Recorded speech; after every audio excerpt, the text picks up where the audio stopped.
சந்தோஷமே எங்கும் சந்தோஷமே. Rubilux Rockfort Paints.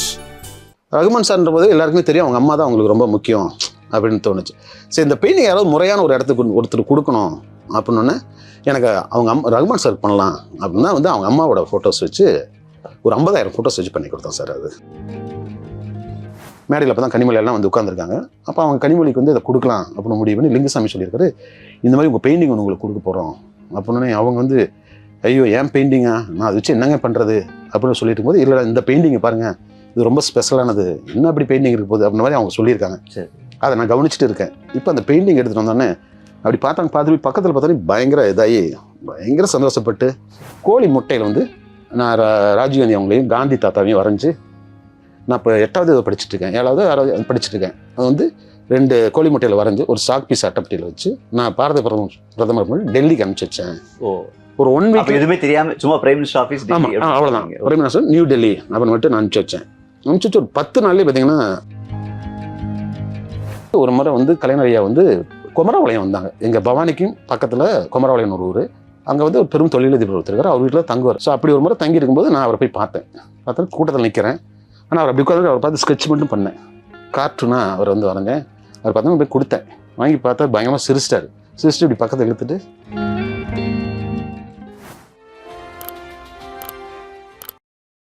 வாவ் தமிழா நேயர்களுக்கு வணக்கம். மனசெல்லாம் படத்தை இயக்கின சந்தோஷ் ஈஸ்வரமூர்த்தி இன்னைக்கு நாம் சந்திக்கிறோம். இவர் ஒரு இயக்குனர் மட்டும் இல்லை, அதையும் தாண்டி ஒரு ஓவியரா, ஒரு கொலாஜ் ஆர்டிஸ்டா, இன்னும் சொல்ல போனா ஒரு சினிமாட்டோகிராஃபரா கூட தன்னுடைய திறமைகளை வெளிப்படுத்திட்டு இருக்காரு. அவர்கிட்ட பல விஷயங்களை கேட்டு தெரிஞ்சுக்குவோம். வணக்கம் சார். சார் வணக்கம். நீங்க ஒரு கொலாஜ் ஒர்க் ஸ்பெஷலிஸ்டா இருக்கீங்க. ஆமாம் சார். ஏஆர் ரஹ்மானோட அம்மாவோட படங்களை வச்சு ஏஆர் ரஹ்மானை வரைஞ்சிருக்கீங்க. அதே மாதிரி இப்போ 1,00,000 பெரியார் மற்றும் அண்ணா படங்களை வச்சு கலைஞர் படத்தை வரைஞ்சிருக்கீங்க. எப்படி இந்த ஐடியா உங்களுக்கு வந்துச்சு சார்? அதாவது நான் ஆக்சுவலாக அதாவது ஒரு ஆர்டிஸ்ட்னா வந்து சில பேர் பென்சில் ஆர்ட்டில் மட்டும் ரொம்ப தகுதியாக இருப்பாங்க. அது ரிலேட்டடாக பென்சிலில் வந்து ரொம்ப சிறப்பாக இருப்பாங்க. அவங்களுக்கு கொஞ்சம் ஆயில் பெயிண்டிங் வரது கஷ்டமாக இருக்கும். அப்புறம் சில பேர் பார்த்தீங்கன்னா அக்ரிலிக் ஸ்பெஷலிஸ்ட்டாக இருப்பாங்க. சில பேர் ஆயில் பெயிண்டிங்கில் ஒவ்வொருத்தருக்கும் ஒவ்வொரு தனித்தன்மை இருக்கும். அவங்க அதில் தான் ரொம்ப கூடுதல் ஆர்வம் காமிச்சு அதை அவங்களோட ஸ்டைல் ஆக்கிடுவாங்க. பட் நான் வந்து எல்லா ஒர்க்கும் பண்ணுவேன். ஆயில் பெயிண்டிங் பண்ணுவேன், வாட்டர் கலர் பண்ணுவேன், பென்சில் பண்ணுவேன், அக்ரிலிக் பண்ணுவேன், கொலாஜும் பண்ணுவேன். ஸோ அப்படி ஒரு கலந்துக்கிட்டுன்னு ஒரு ஆர்டிஸ்ட் தான் நான். டைட்டில் எழுதுவேன், பார்த்தீங்கன்னா படத்துக்கு பேரில் எழுதுவேன். ஸோ அப்படி இருக்கும்போது வந்து எனக்கு ஒன்று தோணுச்சு, ஏதாவது டிஃப்ரெண்ட்டாக ஒன்று பண்ணணும் அப்படின்றது தோணுச்சு. அதில் பெரிய வியாபார நோக்கம்லாம் எனக்கு இல்லை, ஏதாவது ஒன்று நமக்குன்னு ஒன்று பண்ணணும் அப்படின்னு தோணுச்சு. அப்படி இருக்கும்போது அந்த கொலாஜ் வந்து எனக்கு இதில் ஒரு டிஃப்ரெண்ட் அட்டெம்ப்ட் ஒன்று பண்ணலாம் அப்படின்னு. அது என்னென்னு கேட்டிங்கன்னா, வழக்கமாக கொலாஜ் அப்படின்னா புருவம் மாதிரி கட் பண்ணி ஒட்டிடுவாங்க, மீசைனா மீசமாக இருக்கும், உதறினா மாதிரி அந்த பேப்பரை கட் பண்ணி அப்படியே பேஸ்ட் பண்ணிவிடுவாங்க. ஸோ அது கொலாஜ் ஆட்டம் ரொம்ப நல்லாயிருக்கும். நிறைய ரொம்ப தகுதியான ஓவியர்கள் மிகப்பெரிய லெவலில் இருக்காங்க கொலாஜில், வேர்ல்டு முழுக்க இருக்காங்க. ஸோ எனக்கு வந்து இந்த கொலாஜை வேறு மாதிரி நம்ம பயன்படுத்துவோம் அப்படின்னா ஒரு போர்ட்ரேட் மாதிரி பண்ணுவோம், ஒரு ஆயில் பெயிண்டிங் மாதிரி பண்ணுவோம் அப்படின்னு தோணுச்சு. ஸோ அப்போ ஆயில் பெயிண்டிங் மாதிரி பண்ணுவோம்னா எப்படி அப்படின்றபோது அணுக்கள் மாதிரி வந்துடல, ஒட்டி ஒட்டி ஒட்டி ஒட்டி அது என்ன ஸ்கின் டோனில் இருக்கோ அதே ஸ்கின் டோனில் பண்ணுவோம். ஒரு தூரத்தில் வந்து பார்க்கும்போது அது வந்து பார்க்குறவங்களுக்கு ஒரு பெயிண்டிங்காக தெரியணும் அப்படின்றத நான் முடிவு பண்ணேன் சார். ஒரு ஒரு ஒரு 30 அடி டிஸ்டன்ஸ்லேருந்து ஒருத்தவங்க பார்த்தாங்கன்னா அது நிச்சயம் வந்து ஒரு பெயிண்டிங் அப்படின்னு தான் தோணும். அதுலேருந்து ஒரு கடந்து ஒரு 10 அடி நடந்து முன்னாடி வந்தாங்கன்னா ஒரு 20 அடி வரும்போதில் ஓ இது ஆர்ட் போல இருக்குது அப்படின்னு மாதிரி தெரியணும். அதாவது ஏதோ ஒட்டி ஒட்டி ஒட்டி பண்ணியிருக்காங்கன்னு தோணும் அப்படின்னு. இன்னொரு 10 அடி பக்கத்தில் வரும்போது தான் ஓ இது கொலாஜ் போல இருக்குது அப்படின்ற மாதிரி இருக்கணும் அப்படின்னு முடிவு பண்ணேன் சார். ரொம்ப நெருக்கமாக வரும்போது தான் அதுக்குள்ளே நம்ம யாரை உருவாக்கி இருக்கிறோமோ, யாரோட முகத்தை கிரியேட் பண்ணியிருக்கிறோமோ அவங்க முகத்துக்கு உயிர் கொடுக்குற மாதிரி ஒரு விஷயம் இருக்கணும் அப்படின்னு தோணுச்சு சார். அதை பண்ணுறதுக்கு என்ன பண்ணால் அது கிடைக்கும் அப்படின்போது அவங்களுக்கு யாரை பிடிக்குமோ, அவங்க அப்பா அம்மா, அவங்களோட குருநாதர், இந்த மாதிரி ஒவ்வொருத்தர் யாரை பிடிக்குமோ அவங்கள செலக்ட் பண்ணி அவங்கள கட் பண்ணி ஒட்டி ஒட்டி ஒட்டி நம்ம பண்ணுவோம் அப்படின்னு ஒன்று தோணுச்சு சார். ஸோ ஃபஸ்ட்டு என்னென்னா, நான் வந்து இப்போ வந்து இந்த கொலாஜ் வந்து இவ்வளோ ஃபோட்டோஸ்ன்றது நான் நிர்ணயம் பண்ணுறதே கிடையாது, நான் செலக்ட் பண்ணுறதே கிடையாது சார். ஓரளவு சைஸை மட்டும் நான் முடிவு பண்ணுவேன். சரி, அப்படி பண்ண காலகட்டத்தில் என்னென்னு கேட்டிங்கன்னா, அந்த சைஸ் பண்ணி அதுக்கப்புறம் அந்த சைஸ் வந்து கேட்கும். அந்த நான் ஒட்ட அந்த பெயிண்டிங் தான் என்ன கேட்கும். இவ்வளோ இன்னும் ஃபோட்டோஸ் அது கேட்டுக்கிட்டே இருக்கும், நான் ஒட்டிக்கிட்டே இருப்பேன். ஏன்னா அந்த ஷேடு வந்து ஒட்ட தான் சார் தெரியும். நீங்கள் ஒன்றில் ப்ரஷ்ஷில் அப்படி வாஷ் பண்ணும்போது நம்ம இவ்வளோதான் முடிவுலாம் வாஷ் பண்ண முடியாது. பண்ணல அதுக்கப்புறம் தான் அந்த டெப்த் ஒன்று வரும். அது பென்சிலாக இருந்தாலும் சரி. ஆனால் கொலாஜ் எப்படின்னா சார், ஒரு ஒரு ஒரு இப்போ ப்ரஷ்ஷும் வந்து ஒரு ஆயில் பெயிண்ட் வந்து ஒரு ஒயிட்டும் எல்லோ அப்படி வச்சு மிக்ஸ் பண்ணோம்னா இடையில ஒரு 10 ஷேடு வந்து அதுவே கிரியேட் பண்ணிக்கும். ஆனால் கொலாஜில் இந்த 10 ஷேடுமே நான் தான் கிரியேட் பண்ணணும். ஒட்டி தான் பண்ணணும். முதல் நாள் ஒரு ஒரு ஒரு லேயர் ஒட்டிடுவேன், அடுத்த நாள் பார்த்தீங்கன்னா மறுபடியும் அந்த லேயர் மேலே இன்னொரு லேயர் ஒட்டணும். இப்படி ஒட்ட ஃபோட்டோவோட எண்ணிக்கை கூடிக்கிட்டே இருக்கும். ஸோ நம்ம கையை மீறி போயிட்டுருக்கும். அதே மாதிரி பார்க்கும்போது தூரத்தில் வந்து பார்க்கும்போது ரொம்ப கம்மி ஃபோட்டோ மாதிரி இருக்கிற மாதிரி இருக்கும். பக்கத்தில் வந்து பார்த்தா தான் தெரியும் அதுக்குள்ளே இவ்வளோ ஃபோட்டோஸ் இருக்கு அப்படின்னு. ஏன்னா அந்த ரியாலிஸ்டிக் எடுத்துகிட்டு வர்றதுக்கு நிறைய ஒட்டிக்கிட்டே இருக்குங்க சார். முதல் நாள் ஒட்டுனது அடுத்த நாள் இருக்காது. இன்னரா ஒன்று ஒட்டியிருப்பேன், அதுக்கு உள்ள இருக்கும். ஸோ அப்படியே ஒட்டி தான் கொண்டாந்தேன். இதுக்கு ஃபோட்டோஸ் எப்படி கலெக்ட் பண்ணுவீங்க? நான் சார் அதுக்கு என்னன்னா, நான் வந்து ஒரு A4 சைஸ்க்கு வந்து ஒரு சைஸை நான் முடிவு பண்ணிடுறேன். A4 சைஸ் பிரிண்ட் இருக்கு இல்லையா சார், அந்த சைஸுக்கு வந்து சிஸ்டத்தில் வந்து உட்காந்து ஒரு 100 ஃபோட்டோவை அடிக்கிடுவேன் ஒரே ஃபோட்டோ அப்படின்னா. இப்போ வந்து ரஹ்மான் அப்படின்றீங்களே, அவங்களோட மதர் அம்மா, அதுவும் 100 ஃபோட்டோவை ஒரே ஃபோட்டோ இல்லை பல்வேறு ஃபோட்டோக்கள் ஒரு 10 ஃபோட்டோ செலக்ட் பண்ணி 10 ஒரு 100 ஃபோட்டோ பண்ணிடுவேன். அதுக்கப்புறம் அதில் வந்து டார்க்லேருந்து லைட்டாக அந்த அது மேலே ஒரு லேயர் வந்து கலரை ஏற்றி இறக்குவேன். ஸோ அந்த மாதிரி எல்லாம் ஒரு 10-15 ஷேடு வந்து நான் கிரியேட் பண்ணிப்பேன். முடிக்கு ஒரு கலரு. ஆமாம், அதுக்குன்னு அதில் வந்து இப்போ கண்ணத்துக்குன்னா இப்போ முடிக்குன்னு வச்சுக்கலாம், முடியிலே வந்து ஹைலைட்லாம் இருக்கும். அந்த ஒயிட் இருக்கும், அதுக்கப்புறம் கிரே இருக்கும், டார்க் இருக்கும், பிளாக்லேயே ஒரு 7-8 ஷேடோ இருக்கும். அது எல்லாத்தையும் நான் வந்து கிரியேட் பண்ணிட்டு அதுக்கப்புறம் பென்சில் அவுட்லைன் அந்த பண்ணிட்டு அப்புறம் அதை எடுத்து ஒட்ட ஆரம்பிச்சு ஒவ்வொன்றா ஒட்டி அந்த மோல்டிங் எடுத்துகிட்டு வரணும் சார். அப்புறம் அந்த உயிர் எடுத்துகிட்டு வரணும். அந்த கண்ணாக இருக்கட்டும், அந்த தாடையாக இருக்கட்டும், கண்ணமாக இருக்கட்டும், எல்லாத்துலேயும். இன்னொன்று என்னென்னா, நான் வந்து கடைசியாக தான் அந்த கண்ணோட ஐபால் வைப்பேன். ஒருவேளை அதை நான் வந்து கரெக்டாக இல்லைன்னா மொத்தம் மாறி போயிடும் சார். அவ்வளோ பண்ண வரைக்கும் போயிடும். ஆனால் அந்த மைண்ட் கான்ஃபிடென்ட் ஒன்று இருக்கு இல்லையா, ஸோ அது ரொம்ப ஸ்ட்ராங்காக இருந்தால் தான் மற்றதெல்லாம் வந்து என்னோடய ஃபோட்டோ இருக்குது, நான் உங்களுக்கு கொடுக்குறேன் பாருங்கள். ஒவ்வொரு ஸ்டேஜாக இருக்குது. ஒட்டி ஃபைனலாக தான் அந்த கண்ணை திறப்பேன். கடைசியாக அந்த கருவிழி அதெல்லாம் பண்ணுவேன். ஸோ மைண்டுக்குள்ளேயே ஃபிக்ஸ் ஆகிடும், இது இப்படி தான் அப்படின்னு. அந்த சேடை முடிவு பண்ணிட்டு நான் அப்படியே எடுத்துகிட்டு வந்துட்டு இருப்பேன். ஃபைனலாக அந்த கண்ணு வைக்கும்போது அந்த முழு உருவம் வந்திருக்கும். அதனால எப்பவுமே இல்லை, மைண்ட் என்றைக்குமே ரொம்ப ஸ்ட்ராங்கானது அப்படின்றத நான் முடிவு பண்ணி அந்த அடிப்படையில் தான் சார் ஒர்க் பண்ணுறது. அதே மாதிரி நான் வந்து இப்போ இதெல்லாம் பண்ணுறது ரொம்ப டைம் எடுத்து ஒர்க் பண்ணணும் அப்படின்னா முடிக்க முடியும். ஆனால் நான் கொஞ்சம் ஃபாஸ்ட்டாகவே பண்ணுவேன். ஏன்னா ஆல்ரெடி வந்து நான் அதை ஒட்டுற நேரங்களை விட அதை நான் பார்த்துக்கிட்டு இருக்கிற நேரம், எதை நான் வரைகிறனோ அந்த இமேஜ் இருக்கு இல்லையா, அதை நான் பார்த்துட்டு ரொம்ப கூடுதல் நேரமாக இருக்கும். அப்புறம் தானாகவே மைண்டுக்குள்ளே ஆட்டோமேட்டிக்காக அது ஸ்டோர் ஆகிடும். அதுக்கப்புறம் நான் எதை பார்த்து வரையணுமோ அதை நான் விட்டுருவேன். என் மண்டையில் வந்து அது இறங்கிட்டே இருக்கும். கையின் ஒரு ஜெராக்ஸ் மிஷின் மாதிரி தான் இருக்கும் அப்படியே பண்ணுறது. இதில் என்ன ரொம்பனா, ஒரு ஃபோட்டோ இப்போ நான் வந்து கலைஞர் ஃபோட்டோ வந்து 1 லட்சம் இதில் தான் நான் கிரியேட் பண்ணேன் சார். ஆனால் நான் 5 லட்சம் முறை கிளிக்கணும். ஒன்று எடுத்து A4 வந்து ஒரு முகத்தை கிழிச்சு இப்படி ஒன்று கிளிக்கணும், இப்படி போது 5 முறை ஒரு ஃபோட்டோ கிளிக்கணும். ஸோ 1 லட்சம் ஃபோட்டோனா அது 5 லட்சம் முறை கிளிக்கப்பட்டதாக இருக்கும். அதை ஒட்டி விடும். அது ரொம்ப பக்கத்தில் இவ்வளோ டிஸ்டன்ஸில் தான் வச்சு அதை ஒர்க் பண்ண முடியும். ஆனால் சைஸ் பெருசாக இருக்கும். அப்போ தூரத்துல இருந்து பார்த்தா தெரியணும், அது கிட்ட ரொம்ப கரெக்டாக அது இருக்கணும், அந்த ஷேடு கரெக்டாக உட்காரணும். அப்புறம் இது வந்து ரொம்ப கவனமாக ஒர்க் பண்ண வேண்டிய விஷயம் என்னன்னு கேட்டிங்கன்னா, பெண்களை வரைகிறது இருக்கு இல்லையா, கனிமொழி மேடம் அவங்கள வரைஞ்சேன் கொஞ்சம் வந்து. ஏன்னா இது ரொம்ப செதில் மாதிரி. அவங்கள யார் வச்சு வரைஞ்சிங்க? கலைஞர் ஐயா அவங்க வச்சுருந்தார். கலைஞர் அவங்கள தான் வச்சு பண்ணது. என்னன்னா அதில் வந்து கொஞ்சம் வந்து கவனமாக பண்ணலினா செதிலாக தான் இருக்கும். ஒட்டி கிழிச்சு கம் போட்டு ஒட்டுறதுனால இருக்கும். அது வந்து ரஃப் ஆகிடும். அது வந்து பார்க்குறதுக்கு அகோரம் ஆகிடும். நம்ம ஆண்களை பண்ணாலும் சரி, பெண்களை பண்ணாலும் சரி, அது வராமல் அந்த ஷேடு எடுத்துறதுக்கு ரொம்ப மெனக்கிட்டு அந்த ஷேடை கிரியேட் பண்ணணும். இந்த வகையில் நீங்கள் முதல்ல யாருடைய ஓவியத்தை வரைஞ்சிங்க? ஃபர்ஸ்ட் வந்து நான் பார்த்தீங்கன்னா சார், நான் வந்து நக்கிரன் கோபால். ஓகே. அவர் அதான் ஃபர்ஸ்ட் டைம் அவங்களுடைய அம்மா அப்பா வச்சு அவருக்கு ஒன்று பண்ணி கொடுத்தேன். இப்படி தோணுது அப்படின்ட்டு. ஆனால் அது ஆக்சுவலாக இன்னைக்கு வரைக்கும் பார்த்தீங்கன்னா ஒவ்வொரு பெயிண்டிங்லேருந்து அடுத்த ஸ்டேஜுக்கு இது என்ன பண்ணலாம் அப்படின்னு நான் இப்போ வரைக்கும் ட்ரை பண்ணிட்டு தான் இருக்கேன். ஃபர்ஸ்ட் நக்கிரன் கோபால் அவங்கள பண்ணும்போது பேக்ரவுண்ட் ஃபுல்லாகவே பியூர் ஒயிட் தான். அவர் இன்னைக்கு அவரோட ஆஃபீஸில் வச்சிருக்காரு, அதை ஃப்ரண்ட்டில் வச்சிருக்காரு இன்னைக்குமே. அதை நான் பண்ணும்போது பேக்ரவுண்டில் விட்டுருவேன். ஒன்லி முகத்தில் மட்டும், ட்ரெஸ்ஸில், ஹேரில் மட்டும் அவங்க அம்மா அப்பா வச்சு பண்ணேன். அடுத்தது அது பண்ணது ஒரு திரு லிங்குசாமி. அவங்க தான் வந்து இந்த டைரக்டர் லிங்குசாமி. அவங்க தான் வந்து இந்த பெயிண்டிங் இன்னைக்கு கொஞ்சம் இவ்வளோ பெருசாக ரீச் ஆயிருக்கு அப்படின்னா அவர் தொடங்கி வச்சாதான் நான் சொல்லுவேன். அவங்க வந்து என்னோட இந்த ஒர்க்கை பார்த்துட்டு அவங்களோட யோகா மாஸ்டர் கபிலேஷ் பட்டாக்கன், அவங்க ராமச்சந்திர மிஷன் அது யோகா மாஸ்டர், அவரை வந்து பண்ணித்தர சொன்னாங்க. அப்போ நான் சொன்னேன், அவருக்கு முன்னாடி இந்த 3 யோகா மாஸ்டர் வச்சு நான் பண்ணுறேன் அப்படின்னு ஒரு 36,400 ஃபோட்டோவில் தொடங்கினேன். அப்போ நான் முடிவு பண்ணேன், அந்த பேக்ரவுண்டையுமே ஃபோட்டோஸாகவே வச்சு பண்ணுவோம் அப்படின்ற பதில் கூடுதல் ஃபோட்டோஸ் நிறையா தேவைப்பட்டது. அது ரொம்ப நல்லா இருக்கும். ரொம்ப அந்த அந்த அந்த அதை பார்த்துட்டு அவங்க வந்து ரொம்ப வியந்து, அவங்க வந்து குருஜி வந்து அவங்க மாஸ்டர் வந்து இன்னைக்கு வரைக்கும் பயங்கரமாக எனக்கு அவரோட ஆசீர்வாதம் அது தொடர்ந்து இருந்துட்டே இருக்கு. ரகுமானோட அம்மா வரைஞ்சிங்க, அது நீங்களா போய் வரைஞ்சீங்களா அவர் கேட்டாரா? சார் அவருக்கு மட்டும் நானாக தான் பண்ணேன், ரகுமான் சார். ஏன்னா எனக்கு நிறைய விஷயங்கள் வந்து ரகுமான் சார் ரொம்ப பிடிச்ச விஷயம் என்ன கேட்டிங்கன்னா, ரொம்ப சின்சியரான ஒரு ஒர்க்கர், ரொம்ப ஹார்ட் ஒர்க் பண்ணுவார். தொழிலை தவிர வந்து வேறு எதுலையுமே அவர் எப்பவுமே கான்சன்ட்ரேஷன் பண்ணதில்லை. அப்புறம் அம்மா சென்டிமெண்ட், அவருக்கு வந்து அம்மானா ரொம்ப பிடிக்கும். எனக்கு அதில் இன்னொரு கூடுதல் என்னன்னு கேட்டிங்கன்னா, நான் சென்னைக்கு வந்த புதுசில் வந்து அவங்க வீட்டு பக்கத்தில் தான் தங்கியிருந்தேன், சுப்ராய நகர். அங்கே தான் அவங்க வீட்டு பக்கத்தில், அவங்க கேட்டுக்கு பக்கத்தில் தான் வீடு. அப்போ அடிக்கடி அவங்க அம்மாவை பார்ப்பேன் நான். அவங்க அப்படி அங்கே வெளியே வரும்போது போகும்போது பார்த்து என்னை பார்த்து சிரிச்சுட்டு போவாங்க. எனக்கு எப்பவுமே அவங்க வந்து ரொம்ப ஒரு இதாக இருக்கும். ஏன்னா நான் வந்து சின்ன வயசில் வீட்டை விட்டு வந்ததுனால நான் அம்மாவை நிறைய மிஸ் பண்ணியிருக்கேன். யாருக்கும் எங்கள் அம்மாவோட அந்த உடல் அமைப்பில் வேறு இருப்பாங்க, முக அமைப்பில் அப்படி இருப்பாங்க. எனக்கு எப்பவுமே அவங்களுக்கு தோணும், ரகுமான் சார்ன்ற போது எல்லாருக்குமே தெரியும் அவங்க அம்மா தான் அவங்களுக்கு ரொம்ப முக்கியம் அப்படின்னு தோணுச்சு. சரி, இந்த பெயிண்டிங் யாராவது முறையான ஒரு இடத்துக்கு ஒருத்தர் கொடுக்கணும் அப்படின்னோடனே எனக்கு அவங்க ரகுமான் சார் பண்ணலாம் அப்படின்னா வந்து அவங்க அம்மாவோட ஃபோட்டோஸ் வச்சு ஒரு 50,000 ஃபோட்டோஸ் வச்சு பண்ணி கொடுத்தேன் சார். அந்த ஃபோட்டோஸ் எங்கேருந்து கலெக்ட் பண்ணீங்க நீங்கள்? அது எல்லாமே நானே கலெக்ட் பண்ணிட்டு தான். நெட்லேருந்து அவங்க அம்மாவோட ஃபோட்டோஸ் வந்து ஒரு 6 ஃபோட்டோஸ் வந்து க்ளோஸ்அப்ஸ், ஏன்னா அவங்கள பழைய ஃபோட்டோலாம் ரொம்ப சின்ன வயசு ஃபோட்டோலாம் இருந்தது, அதை எடுத்து கலெக்ட் பண்ணி அதை வச்சு அப்படி கிரியேட் பண்ணி ஒரு 50,000 ஃபோட்டோ பண்ணேன் சார். அது கொடுத்து ரகுமான் எப்படி ஃபீல் பண்ணாரு? ரொம்ப சந்தோஷப்பட்டாங்க. ரொம்ப சந்தோஷப்பட்டு அதை வந்து என்னென்னு கேட்டிங்கன்னா அவருடைய ரொம்ப வீட்டுக்குள்ள உடனே கொண்டு போய் பத்திரப்படுத்தி ரொம்ப ஹாப்பியாகி பார்த்தோன்னே வாவ் அப்படின்னு சொல்லி ரொம்ப இதாகிட்டாங்க. அதுக்கு அவரை சந்திக்கிறதுக்கு நம்ம ஆர்ட் ஸ்ரீதர் அண்ணா ஒருத்தர் இருக்காரு, ஸ்டுடியோ வச்சுருக்காங்க, ஸ்ரீதர்னு சொல்லிட்டு அவங்க. அவர் தான் ரகுமான் சாரோட ரொம்ப க்ளோஸு. அவர்கிட்ட சொன்ன உடனே கூப்பிட்டு போயிட்டு ரகுமான் சார்கிட்ட கொடுக்க வச்சாங்க. எனக்கு அது எப்படியாவது வெளியே வச்சு பார்த்தா நல்லாயிருக்கும், ஒரு லைட்டிங் இல்லாமல் ஒரு டே எஃபெக்ட் வச்சு பார்த்தோம்னா கரெக்டாக அன்றைக்கி அதே மாதிரி ரகுமான் சார் வீட்டில் அந்த வெளியில் அவங்க கேட்டுக்குள்ள ஒரு கரெக்டாக வெளியே வந்து பார்த்து ரொம்ப சந்தோஷப்பட்டு உடனே அது வந்து தன்னோட வீட்டில் போய் அதை பத்திரப்படுத்தி வச்சுக்கிட்டாங்க. அது இப்போ கலைஞரை வச்சு வரைஞ்சிருக்காங்க இல்லையா, அதுக்கு வந்து 1 லட்சம் படங்களை யூஸ் பண்ணிருக்காங்க. இந்த ப்ராஜெக்ட் வந்து நீங்களா எடுத்துக்கிட்டதா இல்லை உங்களை தேடி வந்தா இந்த ப்ராஜெக்ட்? இல்லை சார், ரகுமான் சார் மட்டும்தான் நானே எடுத்தேன். நக்கீரன் கோபால் ரகுமான் சார் மட்டும் தான் நானே எடுத்தேன்.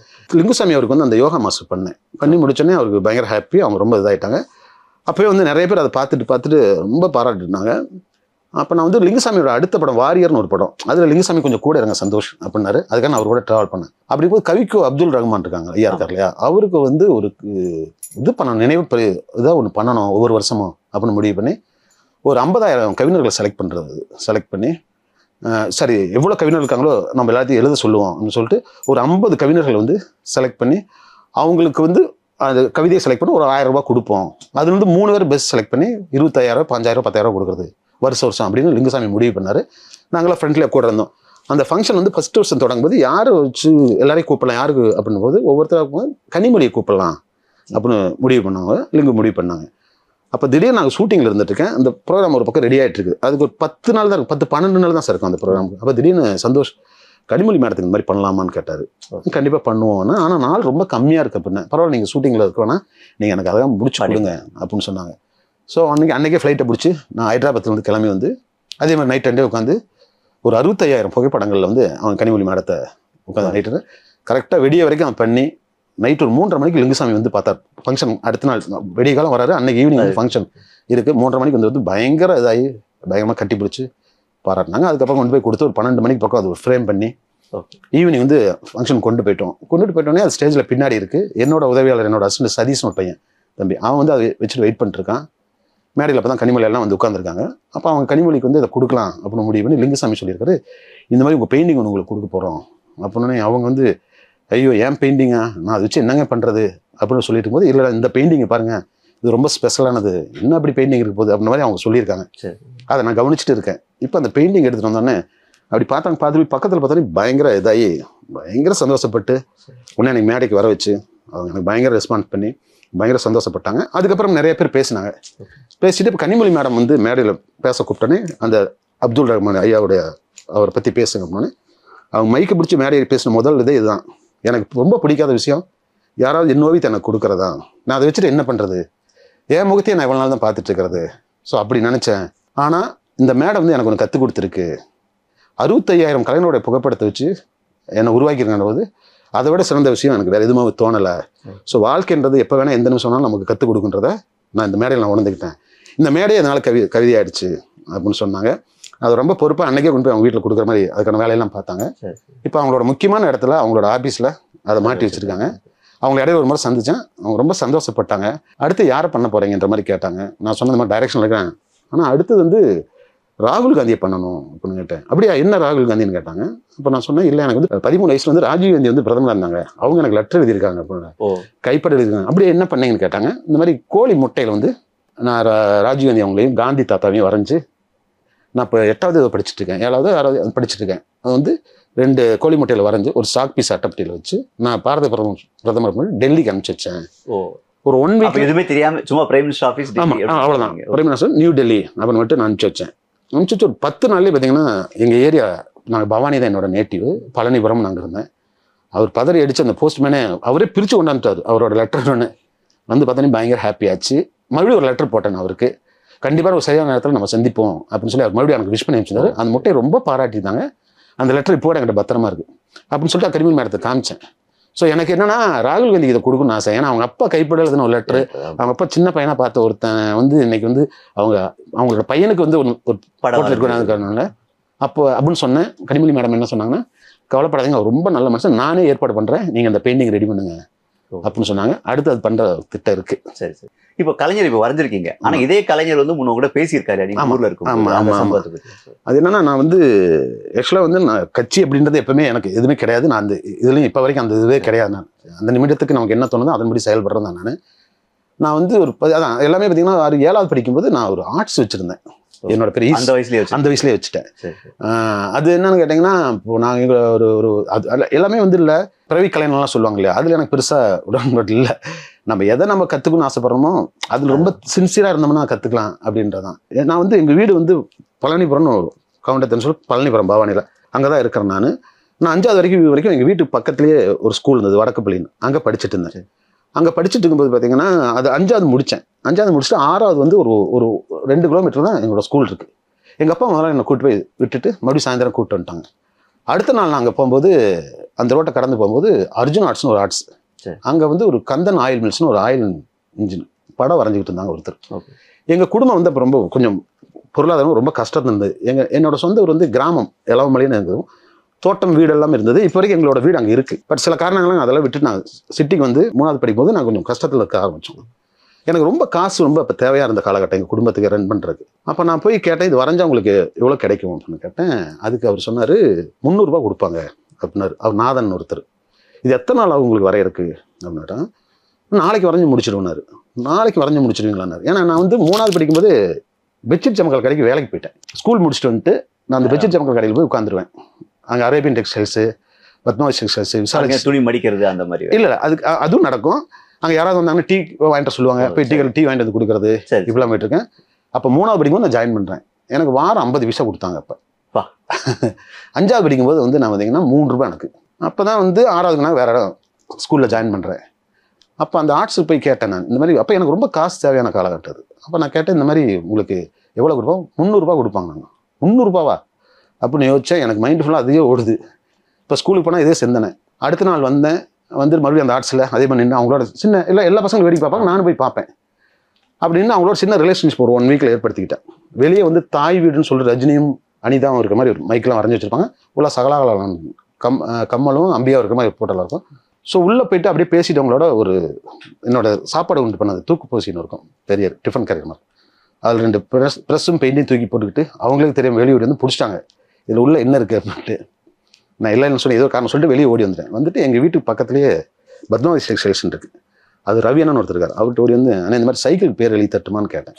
ஆமாம். அப்போ அவங்க சொன்னாங்க, என்னது படம் வரைவேன் நீ, உனக்கு அதெல்லாம் தெரியுமா அப்படின்னு கேட்டாங்க. இல்லை நான் எழுதுவேன் அப்படின்னு சொன்னேன். ஸோ சரி நீ எழுது அப்படின்னு சொன்னாங்க. சொல்லி சைக்கிள் கொடுத்தாங்க. பவானியில் நிறைய சைக்கிள் இருக்கும். பெட்ஷீட் சமக்கெல்லாம் வெளியூர்களுக்கு ஏற்றுமதி பண்ணுறதுனால ஒவ்வொரு போஸ்ட் ஆஃபீஸ்லையும் பார்சல் குட் பண்ணி போய் வைப்பாங்க. வந்து கரெக்டாக அந்த சைக்கிளை தேர்ந்தெடுத்து அவங்க சைக்கிள் தான் கண்டுபிடிச்சு. சைக்கிளோட காலம் வேற. ஆமாம் பைக்கெல்லாம் கிடையாது. ஆமாம். அப்போ நான் வந்துட்டு ஒன்றும் இல்லை உட்காந்து எழுதினேன். ஒரு 2 மணி நேரம் உட்காந்து எழுதி முடிச்சுட்டு அவங்களை காமிச்சேன். சூப்பராக இருக்கு அப்படின்ட்டாங்க. ரொம்ப பாராட்டிட்டாங்க. எல்லாருமே வந்து பார்த்துட்டு உனக்கு எவ்வளோ வேணும்னு கேட்டாங்க. நீங்கள் எவ்வளோ வேணால் கொடுங்க அப்படின்னு 8 ரூபா கொடுத்தாரு. அப்போ தான் இல்லை வாரம் முழுக்க இருந்து நம்ம 3 ரூபா தான் வாங்குறோம், இது ஒரு நாள். ஆமாம் 8 ரூபா கிடைக்குதுன்ற போதில் அங்கே தான் வந்து இல்லை எனக்கு நான் சுயம்ன்றதை விட நான் வந்து எவ்வளோ ஆர்வமாக அதுக்குள்ளே இறங்கணும் அப்படின்னு முடிவு பண்ணி அங்கேருந்து ஆர்ட்ஸ் வைக்க ஆரம்பித்தேன். 6வது ஈஸ்ட் ஆர்ட்ஸ் அப்படின்னு. உங்களுக்கு ஆர்ட்ஸ்லாம் உங்களுக்கு தெரியும், ஒரு ஏஜுக்கு அப்புறம் தான் அதெல்லாம் வைக்க முடியும். குருகுலம் அப்படிலாம் போய் கற்று தான் பண்ண முடியும். ஆனால் நான் போய் ஈஸ்ட் ஆர்ட்ஸ் அப்படின்னு என் வீட்டில் ஒரு போர்டை போட்டுக்கிட்டு டெய்லி ஸ்கூலுக்கு போயிட்டு வந்து சைக்கிள் எழுத ஆரம்பித்தேன். நிறைய சைக்கிள் என்கிட்ட வந்து குமிய ஆரம்பிச்சது. இப்படியே பண்ணிட்டு இருக்கும்போது கொஞ்சம் கொஞ்சமாக ஏரியாவில் என்ன நிறைய பேர் பார்க்க ஆரம்பித்தாங்க. அப்போ தான் வந்து கலைஞர் ஐயா வந்து பவானிக்கு வரதா இருக்காங்க. எலெக்ஷன் நடக்குது. அப்போ கிட்டுன்னு ஒருத்தங்க இருக்காங்க. அவங்க வந்து பவானியில் வந்து நகர்மன்ற தலைவர் நினைக்கிறேன். அவங்க ஒரு 60 அடியில் வந்து நீ வந்து என்ன கேட்டாங்க, நீ என்ன சைஸ் பெருசாக வரையலான்னு சொல்லு அப்படின்னாங்க. நீங்கள் என்ன சைஸ் வேணாலும் சொல்லணும்னு சொன்னாங்க. 60 அடிக்கு நீ வரைய வேணாங்க. நான் வரைவேன் அப்படின்னேன். சரி நீ வர பார்ப்போம் அப்படின்னு சொன்னாங்க. அப்போ உங்கள் உயரம் 3 அடி. ஆமாம் அவ்வளோதான் இருக்கும். அவருடைய கலைஞருடைய மூக்கு இருக்கு இல்லையா, ஐயாவோட மூக்கு, ஏன்னா என்னை வச்சு பார்த்தாங்க. அந்த மூக்கு சைஸாக நானும் இருந்தேன். இவ்வளோ பெருசு தான், இவ்வளோதான் இருப்பேன். உடனே வந்து சொன்னாங்க சரி நீ வர அப்படின்ட்டாங்க.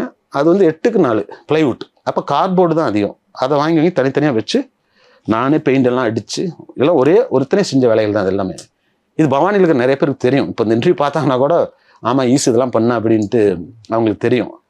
அப்படி பண்ணி டோட்டலாக வந்து அது பண்ணி முடிச்சோடனே கொண்டு போய் அதை வந்து அந்தியூர்முக்குன்னு ஒரு இடம் இருக்குது எங்களுடைய பவானியிலோட முக்கியமான ஜங்ஷன். அதை கொண்டு போய் வச்சோன்னே அங்கே பயங்கரமாக அடுத்த நாள் வயசு உங்களுக்கு ஒரு 9 வயசு இருக்கும். அந்த வயசு தான் இருக்கும். ஆமாம் 9 வயசு தான் இருக்கும். அப்போ தான் வச்சேன். பயங்கரமாக பாராட்டு பயங்கரமாக குமிய ஆரம்பிச்சது. அதுக்கப்புறம் மறுபடியும் கட்சி வேலைகள்லாம் நிறையா வந்தது. ஏடிஎம்கள் கொடுப்பாங்க, டிஎம்கள் கொடுப்பாங்க. அப்படி போயிட்டு இருக்கும்போது ஒரு முறை வந்து கலைஞர் ஐயா வந்து குமரபாளையம் வந்தாங்க. எங்கள் பவானிக்கும் பக்கத்தில் குமரபாளையம் ஒரு ஊர். அங்கே வந்து ஒரு பெரும் தொழிலதிபர் ஒருத்தர் அவர் வீட்டில் தங்குவார். அந்த ஏரியாவில் எங்கே பொதுக்கூட்டம் நடந்தாலும் அங்கே வந்து தான் தங்குவார். ஸோ அப்படி ஒரு முறை தங்கி இருக்கும்போது நான் அவரை போய் பார்த்தேன். கூட்டத்தில் நிற்கிறேன். ஆனால் அவர் அப்படி உட்காந்து அவரை பார்த்து ஸ்கெட்ச் மட்டும் பண்ணேன். கார்ட்டூனா அவர் வந்து வரைஞ்சேன். அவர் பார்த்தா போய் கொடுத்தேன். வாங்கி பார்த்தா பயங்கரமாக சிரிச்சிட்டாரு. சிரிச்சிட்டு இப்படி பக்கத்தில் இழுத்துட்டு உனக்கு என்ன ஆசைன்னு கேட்டார். இந்த மாதிரி நான் மெட்ராஸ் வரணும் அப்படின்னேன். மெட்ராஸ் உன்னை நோக்கி வரும் அப்படின்னா பக்கத்தில் எல்லாம் சிரிச்சிட்டாங்க. உன்னை இப்படி வச்சு கையெழுத்து போட்டு கொடுத்தேன். அன்புடன் மூக்கா அது மாதிரி கொடுத்து என்னை தட்டி கொடுத்து அனுப்பிச்சார். ஸோ அது எனக்கு பயங்கர இது. அதே மாதிரி தான் எனக்கு மெட்ராஸ்லேருந்து எனக்கு அழைப்பு வந்தது. அப்படி தான் நான் வந்து மெட்ராஸுக்கு வந்தேன். அவங்க சொன்னது அப்படியே நடந்தது. அப்படி தான். அதுக்கப்புறமா அவர் வந்து பொதுக்கூட்டத்துக்கு ஒன்று வந்தாங்க, பவானிக்கு வந்தாங்க. அப்போ அந்த பொதுக்கூட்டத்தோட மேடையில் பேக்ரவுண்டில் அவர் இந்த கள்ளக்குடி இந்த போராட்டத்தில் கலந்தது. ஆமாம், அந்த ட்ரெயினில் படுத்திருப்பாங்க. தண்டவாளத்தில் எல்லாரும் ட்ரெயின் வந்துட்டு படுத்திருப்பாங்க. அதில் வந்து அவர் படுத்துட்டு நான் வரைஞ்சேன். அதுதான் அந்த பேக் ட்ராப்பில் இருந்தது. ஆனால் எனக்கு சந்திக்க முடியல, அவங்கள சந்திக்க முடியல. ஸோ என்னன்னா அப்படி ஒருத்தரை வந்து நான் வந்து இப்போ ஒட்டும்போது இல்லை எனக்கு அவ்வளோ பெரிய ஹாப்பி. இது ஒரு 12 நாளில் பண்ணதான். ஒரு 1 லட்சம் ஃபோட்டோ. இந்த 1 லட்சம் ஃபோட்டோன்றது வந்து பார்த்தீங்கன்னா நான் டிசைட் பண்ணதான். ஓகே, ஆனால் 1 லட்சத்துக்கு ஒரு கிராஸ் ஆயிருக்குன்னு நினைக்கிறேன். ஆனால் நான் லிங்குசாமி சொன்னாங்க இந்த மாதிரி வந்து நம்ம திரைப்பட யூனியனோட கலைஞர் ஐயாவுக்கு 100 ஆண்டு விழா கொண்டாடுறோம், அதுக்கு இது கொடுக்கலாம் அப்படின்னு நான் என்னோட பட வேலையாக டயலாக் எழுதுறாங்க. நானும் நண்பர் கவிதா பாரதின்னு அவர் டைரக்டர் தான். அவங்க அவரு கிளம்பிட்டு இருக்கும்போது இதே மாதிரி லிங்குசாமி வந்து சந்தோஷ் நீங்கள் இதை பண்ணி கொடுங்க அப்படின்னாங்க. செல்வமணி சார் எல்லாமே. அப்போ உட்காந்து தடன்னு உட்காந்துட்டு அண்ணாவையும் பெரியாரையும் வச்சு அவரோட உருவத்தை இது பண்ணேன்.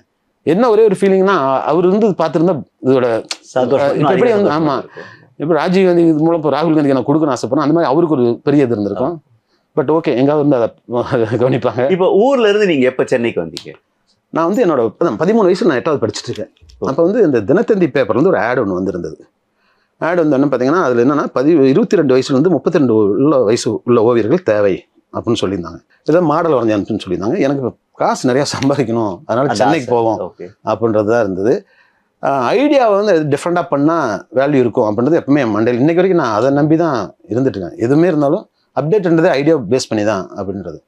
அப்போ நான் 13 வயசில் அந்த தினத்தை நான் வந்து அதுக்கப்புறம் குணா ஆர்ட்ஸ்னு ஒருத்தர் இருப்பார். குணா ஆர்ட்ஸ் அங்கே வந்து நிறைய அவரோட நண்பர்கள் ஜஃபருல்லா, ராமானுஜம், பழனிசாமி இந்த மாதிரி எல்லாமே நண்பர்கள் நிறையா இருப்பாங்க. அவங்க எல்லாமே காலேஜில் படிச்சுருந்தாங்க. நான் வந்து என்னோட ஆர்டிஸ்ட் ஒர்க் பண்ணிவிட்டு அவருக்கு போய் நான் வேலை பண்ணி கொடுப்பேன். அவர் என்ன ரொம்ப அக்கறையாக பார்த்துப்பாங்க. அதில் குறிப்பாக ஜஃபருல்லான்னு ஒருத்தர் இருப்பார். அவர் என் மேலே ரொம்ப அக்கறையாக இருப்பார். அவங்க ரெகுலராக தினத்தந்தி பேப்பர் வாங்குவாங்க. அந்த தினத்தந்தி பேப்பர் வந்து இந்த ஆடு பார்த்தேன் நான். சரி நம்ம ஏதாவது வரைஞ்சி அனுப்புவோம். எனக்கு தெரியும் 13 வயசில் எப்படி செலக்ட் பண்ண போகிறாங்கட்டு தினத்தந்தி பேப்பரே A4 சைஸுக்கு ஃப்ரண்ட் பேஜை மட்டும் நான் எல்லாத்தையுமே வரைஞ்சேன். ஹெட்டிங்கு, விளம்பரம், அதில் லேஅவுட் அப்படியே வந்து நுணுக்கி வரைஞ்சி அந்த ஒரு ஷீட்டை மட்டும் அனுப்பிச்சேன். அவங்க என்னன்னா அவங்க எவ்வளோ பேர் அதில் இன்டர்வியூ பண்ணியிருக்காங்க. அது வந்து ஒரு 10 பேர் செலக்ட் பண்ணி என்ன ஸ்பெஷலாக வர வச்சாங்க. ஏன்னா ஜஃபர்லான்னு ஒருத்தர் அவர் எனக்கு ரொம்ப க்ளோஸ் இப்போ வரைக்கும். அவர் தான் சென்னைக்கு ஃபஸ்ட்டு கூட்டுறாரு. சென்னைனா எப்படி இருக்குன்னே தெரியாது. வந்து சென்னைக்கு வந்தோன்னே இறங்கினோன்னே தினத்தந்தி ஆஃபீஸ் போனோம். அங்கே நடந்த இன்டர்வியூவில் நான் தான் வின் பண்ணேன். 13 வயசில். ஆமாம் 13 வயசில். ஆமாசாமின்னு ராணியோட ஆசிரியர். ஆமாம் அவங்க தான் இந்த ஒரு சிச்சுவேஷன் சொல்லி நீ வர அப்படின்னு சொன்னாங்க. அது நான் வரைஞ்சேன். அது ஐயாட்ட சிவந்தியத்தின் ஐயாட்ட போயிட்டு அது வந்தோடனே ஓகே நீங்கள் செலக்ட் ஐயா உங்களை பார்க்கணும்னு சொன்னார் அப்படின்ட்டு. அப்புறம் நான் அவர் போய் பார்த்தேன் இவ்வளோ தான் நின்னேன். அவர்கிட்ட முதல்ல சொன்ன வார்த்தை ஊருக்கு போகிறேன், அம்மா அப்பா பார்க்கணும், டெய்லி அழக்கூடாது அப்படின்னு சொன்னார். இல்லை அழமாட்டேன் அப்படின்னேன்.